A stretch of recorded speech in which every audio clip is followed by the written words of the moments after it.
आप ये रैली निकालने जा रहे हैं, तो मुस्लिम आरक्षण की आपकी कैसे डिमांड है? वो पहले जैसा 5% की मांग करने वाले हैं, तादाद बड़ी है, इसलिए उसकी भी कोई परसेंटेज की बढ़ाने की मांग है? नहीं, देखिए इम्तियाज़ साहब तो पूरा आपको डिटेल में बोल दिया है, मगर जो मुसलमानों का रिजर्वेशन है वो सिर्फ मुसलमान का नहीं बल्कि मुसलमानों में जो 50 कास्ट हैं, 50 ऑड कास्ट हैं, उनको रिजर्वेशन मिला है, मुस्लिम को नहीं।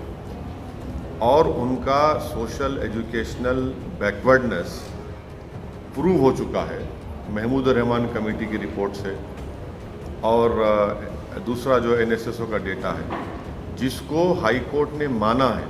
हाई कोर्ट ने कहा कि हाँ, ये महाराष्ट्र के मुस्लिम्स में जो इतनी कास्ट हैं वो सोशली एजुकेशनली बैकवर्ड हैं और उनको एजुकेशन में रिजर्वेशन मिल सकता है। वो एम्प्लॉयमेंट के ख़िलाफ़ नहीं थे, मगर क्योंकि एम्प्लॉयमेंट की सीलिंग 50% ऑलरेडी क्रॉस हो चुकी थी, इसलिए कोर्ट ने कहा कि एजुकेशन में दे सकते। दूसरी बात यह है कि जब पार्लियामेंट में शिवसेना, एनसीपी और आपके कांग्रेस के एमपीज़ ने महाराष्ट्र के जो ओबीसी का जो बिल आया था पार्लियामेंट में, उसमें उन्होंने सिर्फ मराठा रिजर्वेशन की बात की।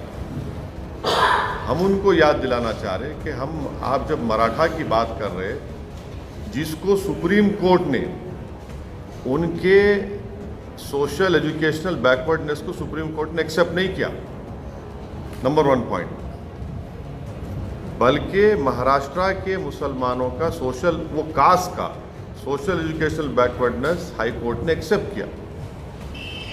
तो अब उनको ये बताना चाहिए, ये जो सरकार है उनको ये बताना चाहिए कि जब एक कम्युनिटी के इतने कास्ट का सोशल एजुकेशनल बैकवर्डनेस एक्सेप्ट हो गया, जिनको इंसाफ का तकाजा ये है कि उनको रिजर्वेशन मिलना चाहिए। और ये बात सारी दुनिया को मालूम कि महाराष्ट्र में मुसलमानों का जो कास्ट है उनका लिटरेसी रेट, उनका ड्रॉप आउट रेट, उनका ग्रेजुएशन में रेट, ये सबसे कम है। दलित के बाद उनका नंबर आता है, तो उनको तो मिलना चाहिए। आप सिर्फ मुसलमानों से वोट लेंगे मगर उनको अपलिफ्ट नहीं करेंगे, उनसे इंसाफ नहीं करेंगे। एजुकेशन में अगर कोई कम्युनिटी उठ जाएंगी तो वो खुद एक बहुत बड़ा एम्पावरमेंट होगा।